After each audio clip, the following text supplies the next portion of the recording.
My sister forgot to give my diabetic son his insulin while I was at work. He was being annoying, she said. My mom added, he's old enough to manage himself. He passed out. I didn't scream. I did this. 4 days later their phones were blowing up, and their reputations were gone. I always knew my family had a weird thing about my son Cody. He was diagnosed with type 1 diabetes when he was 11, and from that moment on, my sister Kendra and my mom acted like it was just some dramatic phase. They joked that he was high maintenance or too fragile. At first I thought it was just their awkward way of dealing with it. But as the years went on, it stopped being awkward and started becoming something else. Something meaner. Now Cody is 22. He's quiet, smart, and never once used his condition as an excuse. He manages his insulin like a pro. Except when someone sabotages him. Last week I had to pull a double shift at the hospital. My husband Jordan was out of town for a conference, and Cody had run out of glucose test strips earlier in the day. He texted me while I was on break, so I called Kendra and asked if she could stop by the pharmacy and bring him his insulin pen, which he'd accidentally left at my place the night before. I even paid her for it in advance through Venmo like always. She said sure, no problem. When I got home at 11:45 p.m., I found Cody on the kitchen floor. His skin was gray. The insulin pen was still in the brown paper bag on the table, unopened. I didn't scream. I checked his pulse, called 911 and started CPR. The whole time I was working on him, I couldn't stop thinking about how many hours he'd been like that. His lips were cold. There was vomit on the tile. He'd been alone. They stabilized him at the hospital. His glucose levels had dropped catastrophically. If I had come home even 30 minutes later, I don't think he would have made it. The next morning, Kendra texted. Not to ask how he was, but to say she hoped I wasn't mad because, in her words, he was being annoying and acting like a baby. Then she added, besides he's a grown man. He can take care of himself. My mother chimed in later that day asking if I had finally realized Cody needs to toughen up. She said maybe this would be a wake-up call for him. I didn't reply. I sat at the foot of Cody's hospital bed watching the heart monitor, gripping the armrest so hard my fingers went numb. When Jordan flew back and walked into that room I just looked at him and said one word. Enough. He knew exactly what I meant. And 4 days later things started unraveling for Kendra and my mom in ways they never saw coming. I didn't go nuclear. Not right away. That would have been too easy. I wanted them to feel it slowly like cold water rising around their necks. So I started with the house. Kendra and my mom live in a 4-bedroom colonial on East Willow. Stone porch, French windows, white shutters. Everyone thinks they own it outright. They don't. I've been paying their mortgage for 5 years. It started after Kendra's ex drained their savings in court and mom's last wellness coaching business fizzled. I stepped in. I didn't do it for praise. I did it because they were family and they needed help. But they'd long stopped seeing it as help. To them it was a given. An entitlement. I canceled the payments the day after Cody stabilized. One call to the bank. That was it. Kendra texted 2 days later asking if there was a glitch with my account. I didn't answer. Then she called and left this long rambling voicemail about how the mortgage hadn't gone through and maybe the app glitched. I didn't answer that either. The third day mom texted me a photo of her and Ellie at a cafe downtown. The caption said, "Miss you, sweetie. Let's talk soon." As if a latte and a fake smile could clean up what they did. Jordan watched me scroll through it. I didn't say anything. I just set the phone down and stared at the wall until the room blurred. He sat next to me, put his hand on my knee and said, "You don't have to fix them." But I wasn't trying to fix them anymore. On day 5, Kendra messaged again. This time it wasn't subtle. "I know things have been tense, but please don't let the house fall into foreclosure. I can't afford this place without you. I'm trying to get a new job, but it's been hard. Please." A few minutes later, another one. "Can we meet? Just talk." I didn't respond. That night my daughter Ellie came home quiet. She hovered in the kitchen before finally asking, why did Grandma say we're being cruel to her? I didn't sugarcoat it.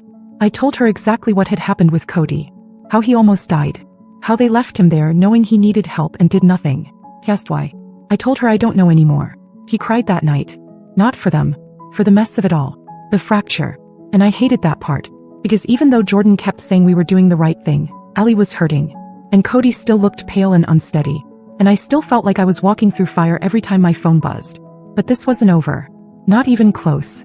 They still had their friends. Their image. Their wine nights and Sunday brunches and little social charity committees. They still had their reputations intact. And I was about to take that too. They always thought I wouldn't say anything. That I'd protect them like I always did. That I'd swallow the truth to keep things from getting messy. That I'd stay quiet. For Ellie, for Cody, for peace. They didn't understand what they'd done this time. This wasn't one of their usual stunts. This wasn't gossiping about me behind my back or forgetting a birthday. This was almost killing my son. So I told the truth. Not on Facebook. Not in some rage-filled post. I just started having conversations with people they knew, people who trusted them, people who would actually listen. The first person I called was Lauren, an old friend of Kendra's who now ran 2 different local fundraisers. I told her everything. No drama. Just facts. Cody needed insulin. Kendra had it. She didn't give it to him. He collapsed. I did CPR. Hospital. I see. Almost didn't make it. There was this silence on the line when I finished. Then she said, Jesus. I had no idea. That's how it started. Within days, word spread. People started reaching out. Women from the yoga studio where my mom taught asked if it was true. Parents from the diabetes support group I co-chaired asked if we needed help. One of the nurses I worked with said she overheard a couple talking about some woman who neglected her nephew with diabetes and nearly killed him. They didn't know they were talking about my family. The fallout hit fast. Mom lost 3 yoga clients in 2 days. She tried to play it off like people were just cutting back financially, but I saw the emails. One woman wrote, I'm no longer comfortable leaving my daughter with someone who doesn't take medical conditions seriously. Kendra was worse off. Her little Etsy shop, full of handmade boho decor, was suddenly buried in bad reviews. Not vicious ones. Just people saying they couldn't support someone who could do something like that. She tried deleting them. It didn't matter. Screenshots were already making the rounds. And then came Claire Benson. Claire ran the town's biggest annual charity auction. She was the kind of woman my mother had spent years trying to impress. Always tagging her in photos, always bringing her lemon bars she didn't ask for. Claire posted something on the neighborhood Facebook group. No names. Just a short message. It costs nothing to show kindness to someone who depends on you. It costs everything to pretend it doesn't matter. Everyone knew who it was about. No one defended them. By the end of the week, the same neighbors who used to wave at my mom from their driveways were walking right past her without a glance. Kendra stopped posting on Instagram. Not even stories. Jordan told me to be careful. That humiliation makes people reckless. And that was before I got the alert. It was from my bank. Someone had tried to reset my online account password. They used my mother's maiden name to answer the security question. It failed twice. Then my phone buzzed again. The second attempt. This time from a different device. I didn't even need to guess who it was. I just stared at the screen and felt this slow, cold wave crawl through me. They weren't even ashamed. They were scared, desperate, and lashing out in the only way they knew how. Jordan took my phone, locked the account, and filed a fraud report. He kept telling me not to panic, that we'd catch whoever did it. But I wasn't panicking. I was planning. I didn't tell Cody about the bank hack attempt. Not yet. He was getting stronger, back on his feet, but I could see he wasn't ready for more. His appetite was still off, and he slept in long stretches like his body was trying to recover from more than just low blood sugar. I wasn't about to hand him more stress, not when I could handle it myself. Jordan wanted me to call the police. Almost did. But instead I gave them one last chance. A text. To both of them. I know what he tried to do. Stop now. Or you'll regret it. I didn't get a reply. Not that day, not the next. But 2 mornings later, someone keyed Jordan's car. Deep, wide strokes. Across the driver's side door. Liar. We had security cameras, but of course they wore a hoodie and avoided showing their face. Jordan didn't say a word. Just drove it straight to the repair shop like he already knew this was going to get worse before it got better. That afternoon, Ellie came home from school shaken. Someone had told her that I was turning everyone against her family. Said I was crazy and obsessed with money. She didn't say who. Just that it hurt. She wanted to know if I hated Grandma and Aunt Kendra now. I told her the truth again. I didn't hate them. But I couldn't protect people who tried to hurt us anymore. She didn't respond.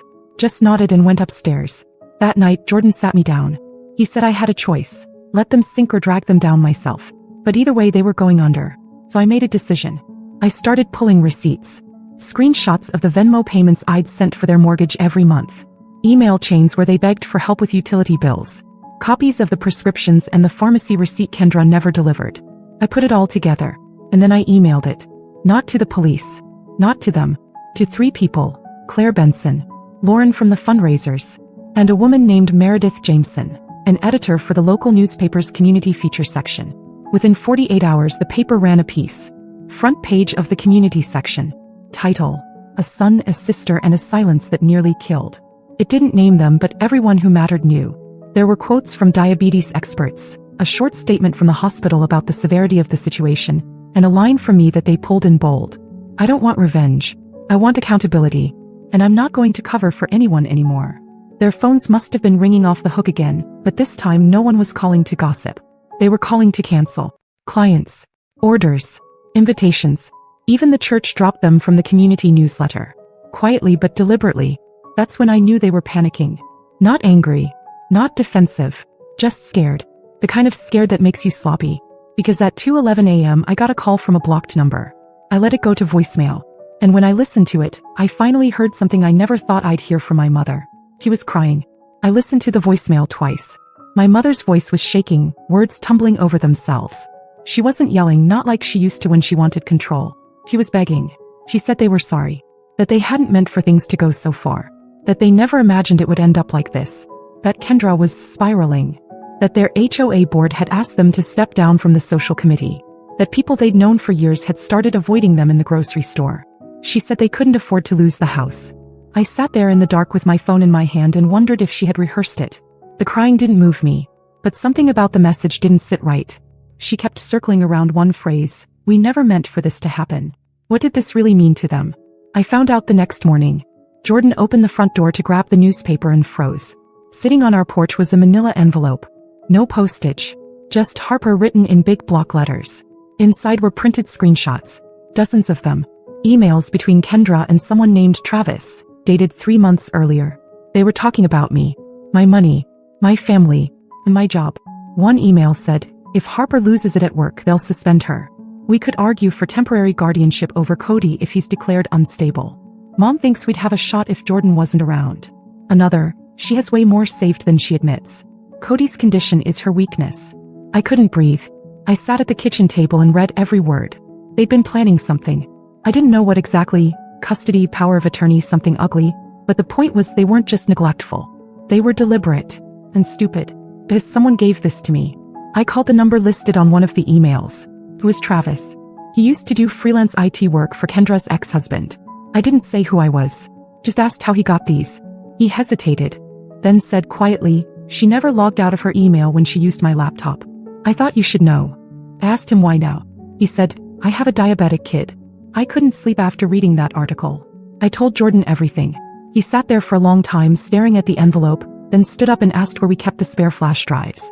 He copied the files, labeled them, and then said, you have everything you need now. He was right. I had the financial records. I had their lies in writing. And now I had proof that they'd planned something deeper, something meant to destroy us. But the part they never understood is this. I'm not like them. I don't throw people away and walk away clean. I expose them. I didn't go to the police. Not yet. I knew they were scared. But I wanted them to know exactly why they should be. Not because of what they'd done, but because of what I now held in my hands. 3 days after I got the envelope, I asked to meet. One-on-one. Just my mother. I told her to meet me at the park by the lake, the same place she used to take me and Kendra when we were kids. She showed up looking hollowed out, like a person trying to hold on to a lie too long and starting to forget which version of it she's told. She tried to speak first. I didn't let her. I pulled out a single page. One of the emails between Kendra and Travis. The one about trying to get temporary guardianship over Cody. I handed it to her. She scanned it once and her face went pale. Then she folded it slowly and whispered, where did you get this? I just said, does it matter? Then I told her the deal. They would leave Cody alone. Forever. No calls. No birthdays. No visits. No inheritance games. Nothing. They would take my name off everything. Bank authorizations, mail forwarding, emergency contacts. They would sell the house within 60 days. I gave her a printed sheet of 3 local realtors who specialized in fast sales. If they didn't, I'd release everything. Not to the police. To the people who still mattered to them. Church leaders. Former clients. HOA boards. Community committees. And most importantly, the medical board where my mother had been quietly petitioning for reinstatement as a health coach. Then I said one last thing. This isn't revenge. This is mercy. She left without saying a word. Kendra never contacted me. But I heard through Ellie, who heard from a friend, that she'd packed a suitcase and gone to stay with a cousin in Pennsylvania. Probably waiting for things to die down. They won't. As for Cody, he's back in class. His color's back. He doesn't talk about that night and I don't push. He's reading more. Writing again. Eating with us at the table every night. But Ellie's still healing. She hasn't spoken to her grandma since. Sometimes I catch her looking at the door like she half expects them to knock. Like part of her still doesn't believe they're gone for good. Last week Jordan told me something strange. He said he'd checked the spare flash drive again, the one where we stored the emails, and found a new folder. Dated 3 days after our meeting at the lake. Inside was a voice memo. 30 seconds long. It was Kendra. He was talking to someone. All she said was, she doesn't know about the other account. If we move the money before. Then it cut off. The drive had never been connected to Wi-Fi. It had never left our house. Jordan thinks maybe Travis sent it. Maybe he had access to more than we thought. Maybe it was meant as a warning. I haven't told anyone else. Not yet. Because whatever other account they were talking about, I'm going to find it. And when I do, I'll decide what kind of mercy they deserve next. Mini update, the unseen account. A week has passed since I found that voice memo. I haven't told Jordan or the kids. Too much hangs on this. But every night I shut the door behind them and dig deeper. I'm tracing bank transactions, reviewing old emails, phone records. My gut says they planted funds somewhere I'd never look. An offshore account, a hidden trust, something built on every penny I sent them for years. Ellie is healing. She smiles more at dinner. Cody's regained his spark. But I can't fully rest, not until I uncover that other account and decide whether to expose it or use it. Because this isn't just about money anymore. It's proof they tried to manipulate us from the start. And right now, I'm the only one who knows what's actually in play. So I move in silence. More soon.